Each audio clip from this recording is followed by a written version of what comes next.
Entonces, primero, por supuesto que tiene que cambiar, pero segundo, hay responsabilidades con nombre, apellido y cargo específico que tienen que analizarse, porque esto fue un ejercicio monumental de irresponsabilidad política, de Estado y respecto a la tutela de derechos humanos.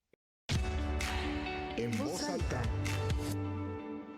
Un espacio para hablar en libertad. Platiquemos. Platiquemos En voz alta. en voz alta. Justicia y derechos. ¿Qué tal, amigas y amigos de En Voz Alta? Un espacio para hablar en libertad. Yo soy Luz María Sánchez y como siempre me da muchísimo gusto darles la bienvenida. Y en esta sección que hemos ya inaugurado desde hace un par de episodios, que se llama Justicia y Derechos, vamos a abordar hoy un tema especial y especial porque incluso a mí me llenó mucho y me marcó mucho en la parte personal, pero para toda la gente que a lo mejor desconoce qué es el Poder Judicial, vamos a conocer aquí el por qué ha ido a una transformación sin un futuro muy cierto, pero vamos a platicarlo aquí.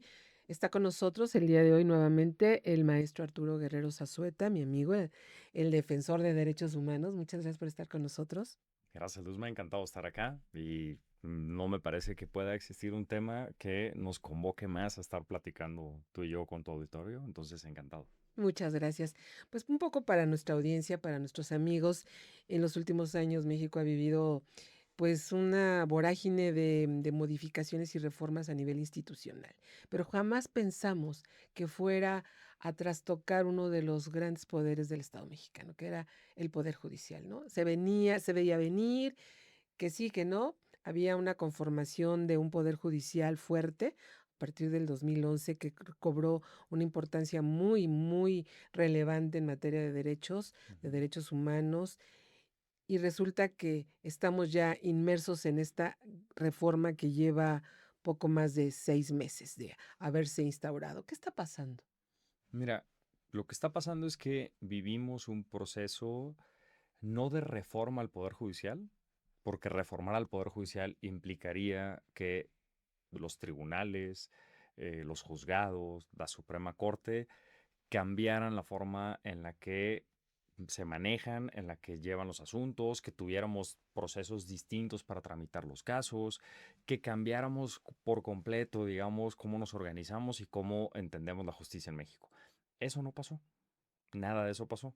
No hemos tenido ninguna reforma real, digamos, a cómo opera la justicia en México. Lo que se hizo fue destituir masivamente a todas las juezas y jueces del país en un hecho completamente inédito a nivel mundial y establecer un nuevo procedimiento de selección de personas juzgadoras que se ha identificado como de votación o de elección popular, pero que realmente eso queda muy corto, porque es un proceso de selección por parte de órganos políticos para llegar a una elección popular.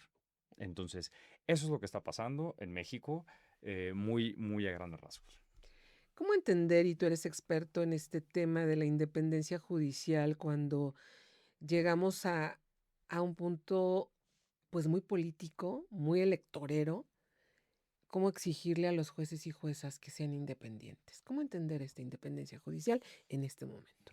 Mira, es que es muy complicado porque el problema es que ahora sí depende de cada persona cuando normalmente tendríamos que estar hablando de un entramado con incentivos positivos y negativos para que las juezas fuesen independientes. Es decir, tendría que haber muchas garantías para que eso ocurriese. Si tú tienes un equipo de fútbol, para que tu equipo de fútbol juegue, pues tú sabes que tienes que tener campos de entrenamiento y tú tienes que tener un centro de adiestramiento y espacios de salud, de medicina, de alimentación, etcétera, para que lleguen a la cancha y se desempeñen bien. Ahorita no hay realmente ninguna de esas garantías atrás. ¿Por qué? Porque tú tienes de entrada su origen, ¿no? El origen del mandato no es la urna, no es el voto popular. El origen del mandato de entrada son 3 comités de 5 personas elegidas a mano, sin que nadie supiéramos cómo, para tomar estas decisiones. Estos comités tuvieron toda la libertad de definir sus propias reglas de operación y de elegir con criterios que seguimos sin conocer y con base en calificaciones que jamás se hicieron públicas a quienes llamaban a una entrevista. Esas entrevistas no las aplicaron en la gran mayoría quienes integraban ese comité, sino que lo delegaron en otras personas. Y fueron entrevistas de 4 a 7 minutos, tratándose de juezas y jueces, magistradas y magistrados, y de más o menos de 8 a 22 minutos, tratándose de ministras, ministros, integrantes del Tribunal Electoral, del Tribunal de Disciplina Judicial, etc. Después de eso, otra vez con criterios que no conocemos, decidieron quiénes de esas personas iban a una tómbola. Y la tómbola es un elemento aleatorio. No hay nada más opuesto a lo meritocrático que el azar. Y un poco el mensaje es, puedes ser tú, pero puedes ser quien sea, ¿eh? Por Da supuesto. exactamente lo mismo. Tú eres una pelotita más en una urna, pero habría otra. O sea, tú 13, ¿o cómo te llamas? No, porque atrás de ti viene la 7. Y listo. Y después llegamos a la jornada electoral con todos los problemas que supimos que tuvo la reforma, la elección, perdón, viene la elección, y con todos los problemas que tuvo la jornada electoral. Y entonces sí, llegas a trabajar con órganos que en teoría tendrían que ayudar a orientar al Poder Judicial, y uno de esos órganos, que es el órgano de administración judicial, se le ha pasado de escándalo en escándalo, con temas de manejos de recursos, de contrataciones, con la renuncia de una de las consejeras sin que conozcamos para nada las reuniones, con una designación al vapor, con una presidencia que había sido elegida al vapor, que nunca supimos cómo, porque se suponía que tenía que haber otra tómbola, otra insaculación, nunca se hizo. Nunca supimos por qué les pusieron y no han adoptado una sola decisión a más de 6 meses de funcionamiento sobre temas que impacten en justicia. Ni una sola.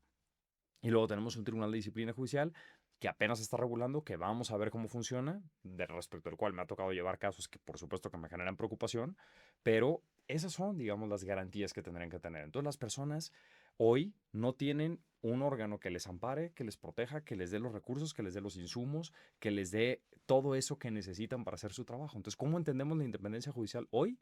Como una muy buena intención de algunas personas, o como una especie de deseo el que puedes pedir, ya sabes, el 29 de febrero si pasa una estrella fugaz.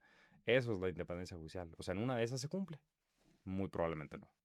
Y como bien dices, Arturo, a nuestra audiencia hay que recordarle que el Poder Judicial antes de octubre de 2025 se conformaba por una Suprema Corte de Justicia de la Nación, máximo tribunal del país, y por un Consejo de la Judicatura Federal, con más de 2 décadas de trabajar en la administración y todo este tema de tener a su cargo la carrera judicial y toda la formación de jueces, ¿no? ¿Por qué es tan preocupante que 3 órganos que ahora existen no estén dando resultados? A ver, primero creo que se generó un quiebre. A ver, México no es el primer país que crea un tribunal de disciplina. Mm. Existen países que tienen órganos disciplinarios, pero estos órganos disciplinarios trabajan de cierta forma que evita generar choques con el funcionamiento del Poder Judicial, y tiene instancias internas que garantizan que haya un juicio justo para las personas que están sometidas a este proceso disciplinario. Aquí, lo que teníamos en el Consejo de la Judicatura era bastante malo, ¿eh? Hay que decirlo. Lo que lograron fue mucho peor y era muy difícil echarlo a perder. Porque, insisto, era muy problemático. Antes tú tenías a personas que te resolvían en una instancia un conflicto disciplinario, 3 consejeras o consejeros. Y luego, en segunda instancia, se sumaban 4 más. Pero había 3 que ya habían prejuzgado. Eso es problemático. Porque ya habían dado una opinión. Eso está mal en donde quieras, Naciones Unidas, Sistema Interamericano, eso está mal. Ahora, ¿qué hicieron? Ahora resulta que hay una comisión, primero, que se encarga de la investigación, tiene 3 integrantes. Luego la que te sanciona tiene otros 3 integrantes, 2 repiten, se suma uno más. Entonces hay 4 que ya conocieron de tu asunto disciplinario. Si te sancionan, para el recurso se suma una persona más, pero 4 ya conocieron. Todo el mundo está completamente viciado, porque ya prejuzgó. O sea, es lo que digo, lo lograron empeorar. Entonces, primero tienes algo que no funciona porque aunque en diseño no necesariamente sea contrario a independencia judicial y a derechos humanos, esto que se hizo sí lo es. Pero además, terminan de romper algunas cosas que antes tenían una lógica. Más allá de que debiera existir o no el tribunal de disciplina, le dieron atribuciones de vigilancia. Y esas atribuciones de vigilancia, en teoría, tendrían que estar pensadas para mejorar el funcionamiento. No es para sancionar. Entonces, al órgano encargado del garrote le dejan el tema de supervisión. Y entonces la supervisión la haces con el garrote en la mano, cuando en teoría tendría que ser una cuestión de mejora de funcionamiento. ¿Y mejora para qué? Pues para saber si las personas las están escuchando, si las atienden bien, si les llaman por su nombre, si los asuntos se manejan bien, más allá de que estén bien o mal resueltos. Si las niñas y niños declaran en una sala adecuada a sus necesidades, si hay personas expertas para quienes no hablen el idioma, para que les ayuden a interpretar, etcétera, etcétera. Hay un montón de cosas que podríamos estar haciendo.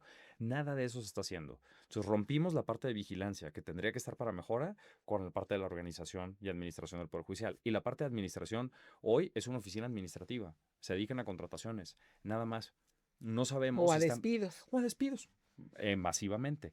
No están, por ejemplo, pensando en si necesitamos juzgados. Platicamos en otro episodio sobre el caso de las desapariciones forzadas. No estamos planteándonos si debiera haber juzgados para graves violaciones a derechos humanos, si debiera haber juzgados en materia migratoria para personas en situación de movilidad, si nos hacen falta juzgados ambientales, que es una obligación de tratados internacionales y de las leyes mexicanas. Nada de eso está discutiéndose. No estamos viendo si los órganos que se ven asuntos laborales y penales tendrán que estar viendo realmente administrativos y penales, cosas de mejora para que las personas realmente puedan obtener una mejor respuesta.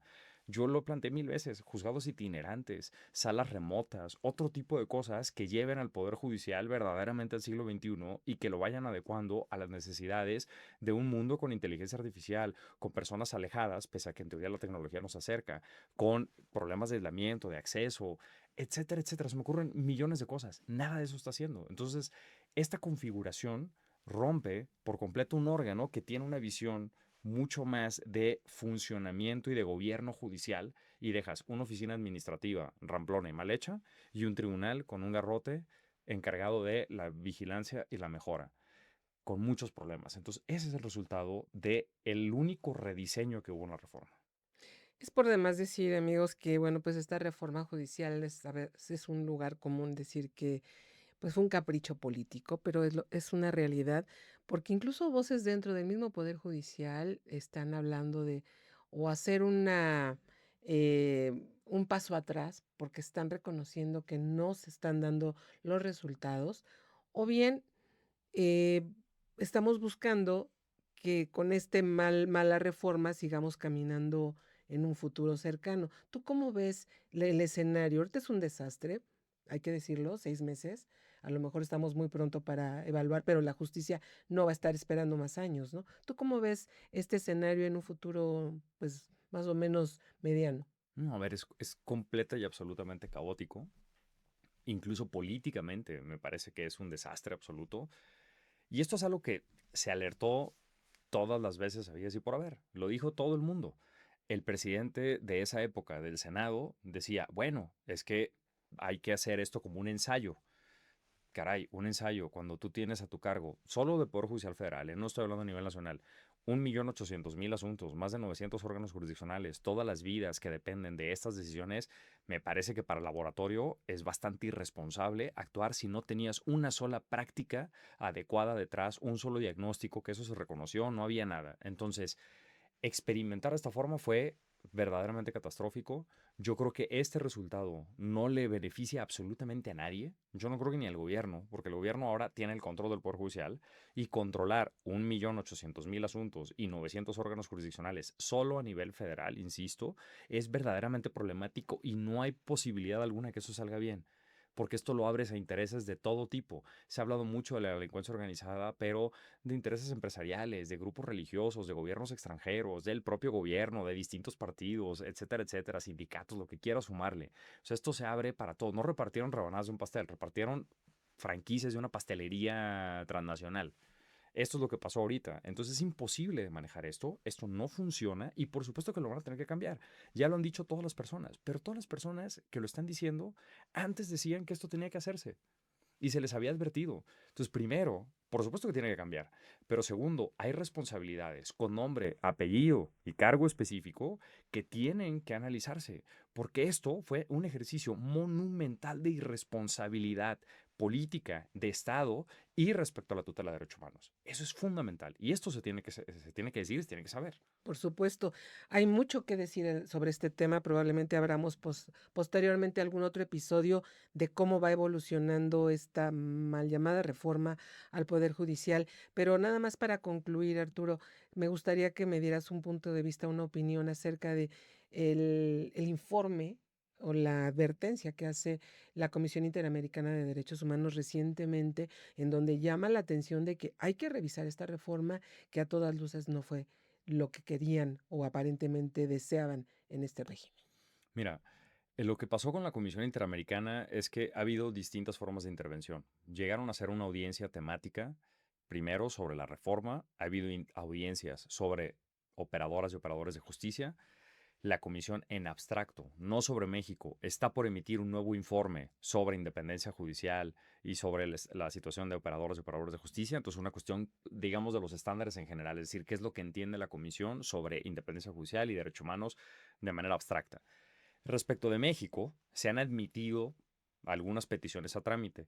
Una de ellas, y aprovecho para hacer un anuncio personal, yo dentro de lo que estoy haciendo ahorita en mi práctica profesional, estoy llevando casos de personas juzgadoras y operadoras de justicia ante Tribunal de Disciplina Judicial o órgano de administración, y con otros dos colegas que estimo mucho, más grandes amigos, hemos creado una alianza por la independencia judicial para litigar los asuntos internacionales. Uno de ellos es Samir Fajardo, que es precisamente quien fue el autor de la petición que admitió la comisión. Han admitido un par de peticiones de varias personas y están empezando a tramitar. Entonces, lo que hace la comisión o lo que ha hecho ahorita es admitir a trámite. ¿Esto qué quiere decir? Que hay planteamientos que ahora le parecen a la comisión que tienen elementos suficientes para empezar a tramitarse. Ahora, ¿qué sigue? Le van a pedir al Estado mexicano que dé una respuesta. Y a partir de lo que diga el Estado, se voltearán de nuevo con las personas peticionarias, que ahorita seremos desde la alianza, gracias a este trabajo encabezado por Samir, y empezaremos ahorita a hacer los planteamientos para un informe de admisibilidad. Y entonces a partir de eso es que realmente empieza el litigio. Y empezará un análisis de distintos aspectos de la reforma. Pero hay un tema clave, insisto. Esto fue primero una destitución masiva, inédita, de personas juzgadoras en uno de los golpes más duros a la judicatura que ha visto el mundo moderno. Esto no había pasado jamás. O sea, de destituir a todas, porque esta es una parte que olvidamos mucho y perdón que me he extendido tanto en el cierre, pero yo te puedo decir, oye Luzma, pues te regalo este estudio, está libre, ocúpalo para tu podcast. Ah, buenísimo, ¿no? Me mudo, me instalo, listo. Otra cosa es, oye Luzma, tengo un estudio, acabo de asesinar a los integrantes anteriores, pero está a tu disposición. Evidentemente cambia bastante el planteamiento. Entonces aquí fue, nos cargamos 8,000 personas juzgadoras para hacer esto. Eso es lo que se está juzgando ahorita. Claro, destruyeron para ni siquiera construir. No, para no construir. Entonces lo que está revisando la comisión de entrada va a ser esa parte en específico. ¿Qué pasó con estas destituciones masivas? Y veremos si llegan casos también de elección, de designación. Ha habido informes sobre la elección, sobre la jornada, sobre distintos aspectos. Todo esto se irá yendo paso a paso. Pues Arturo, este tema nos va a llevar a otra reunión en este escenario. Te agradezco muchísimo que hayas estado con nosotros. Encantado de estar acá.